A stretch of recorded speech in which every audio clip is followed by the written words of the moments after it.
Hello, I'm Ana Cabrera in New York. Thank you for joining me on this Memorial Day, a day where we pause and remember sacrifices made for freedom. A special thank you to our fallen heroes and their families mourning today. But first, we begin in Texas in a dramatic turn of events overnight as Republican House members there tried passing some of the most restrictive voting laws in the nation. Their Democratic colleagues blocked that attempt at the 11th hour by walking out of a late-night session. That left Republicans without enough lawmakers present to hold the vote. They'll now have a special session to restart the process. And Republican Governor Greg Abbott is vowing to do just that. But Texas Democrats also promise to keep fighting, comparing the GOP-backed bill to Jim Crow laws. A state lawmaker will join us in just a moment. But first, let's go to CNN's Ed Lavendera live in Dallas. What is in this bill, Ed, and how quickly could Republicans hold this special session? Hey, Anna, well, as you mentioned here, this is a bill that Democrats here in Texas are describing as one of the most restrictive in the country. You can imagine the drama last night. Essentially, all bills had to be passed by midnight. And around just after 10:30, the head of the Democratic caucus in the House, Chris Turner, sends a text message, according to a source, to all the members that says, "Take your key and leave the chamber discreetly. Leave the building." They just had to kill an hour to reach that midnight deadline to kill this voting bill in its entirety, at least for this session. But that's how it all went down in dramatic fashion last night. And they say this bill contains things that are just far too reaching, too restrictive for voting rights across the state of Texas. Some of those things include a ban on unsolicited mail-in applications, mail-in ballot applications. It prohibits overnight and Sunday morning voting, expands access for partisan poll watchers. It stops drive-through voting and also allows judges to more easily overturn election results. All of these highly controversial measures that were taken up in this bill, and Democrats say that they had no option but to leave the chamber. Some Republican leader in this country is going to have to say, you know what, enough is enough. This is nonsense.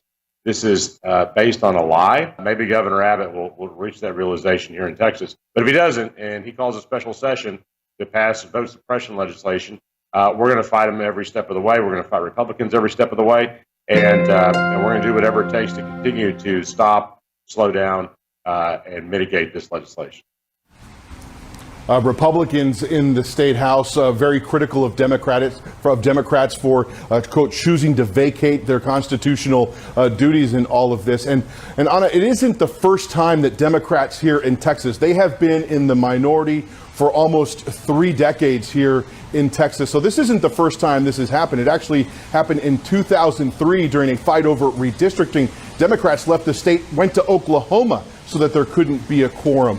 The governor of Texas is now vowing that this issue will come up again in a special legislative session that will probably be scheduled for later this year when the state house has to debate redistricting. So imagine that scenario here in the coming months, redistricting and this voting bill in the same special session. The fireworks will be uncanny.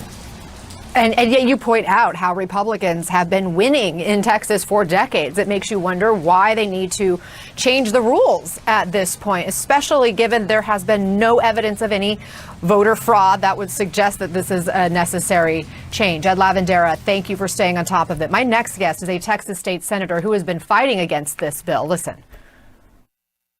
We had next to no fraud.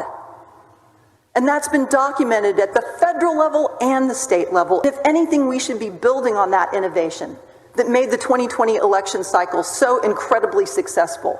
But instead, you're rewriting the election code. That is Texas State Democratic Senator Sarah Eckhart, who joins us now. Your party's walkout killed this bill for now, but we know the governor has already added this to a special session agenda. So what is next? Did you just essentially delay the inevitable? We delayed a bullet train to voter suppression, and it was important to delay it so that we can shine sunlight on what this leadership is doing. So yes, inevitably we are going into a special suppression session, but everyone will see them do this in the daylight, Democratic voters and Republican voters. But I wonder if this legislation does become part of a special session. My understanding is that Republican lawmakers would have to start from scratch. It is possible that they could simply use the same language as this past bill, or it's possible Republicans could come back with even stricter provisions, right? So could this end up backfiring on Democrats?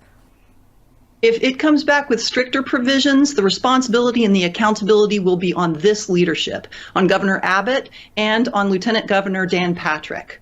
We have been, the Democrats in both the Senate and the House have done everything we can to prevent this suppression of both Democrat and Republican votes. And I keep the faith that some of our Republican colleagues will eventually join us because their voters are being suppressed as well. One of the Republican sponsors of this bill, State Senator, his name's Brian Hughes, he recently said this about the bill. This isn't about who won or who lost. It's really to make the process better. We want to make the elections more accessible and more secure, make them smoother. Have you been in conversations across the aisle? What are you hearing from Republicans, or what are you trying to tell them? We were in a conversation across the aisle for 8 hours over Saturday night and into Sunday morning. We didn't leave the chamber until 6:30 a.m. after an 8-hour conversation with our Republican colleagues on the Senate floor. They remained unmoved. But the evidence is clear that this bill does not add integrity. It actually adds more than 10 criminal penalties and criminal enhancements. They are criminalizing people who are seeking to vote. Why? Why are they doing this? They are doing this. It's no surprise that Republican leadership doesn't want Democrats winning, but Republican leadership also doesn't want to let in certain kinds of Republicans. The current Republican leadership only wants extreme culture war advocates who will take orders only from them. They do not want more people voting, Republican or Democrat. They only want their specific type of voter making it to the polls without intimidation. You've said that Democrats in the state have done everything they can, everything you can to prevent this from happening, and including what happened last night, which now delays this bill from being passed. Texas Democratic Congressman Colin Allred says every American needs to be watching what's happening in Texas right now, and we have to have a federal response to this because this has gone way too far. We know the House of Representatives did pass legislation that would counter what is happening in Texas and other states like Georgia and Florida, for example. That bill is stalled in the Senate right now. So what more can be done on a federal level? Well, I think it's very important to pass the John Lewis Voting Rights Act. And I think that the tactics of the House Democrats last night installing this and bringing sunshine to this, and you all putting this on the national stage, is so incredibly important to getting that federal legislation passed so that states like mine can't suppress mostly black and brown voters. But frankly, they're suppressing all voters. Texas State Senator Sarah Eckhardt, thank you for your time today. Thank you.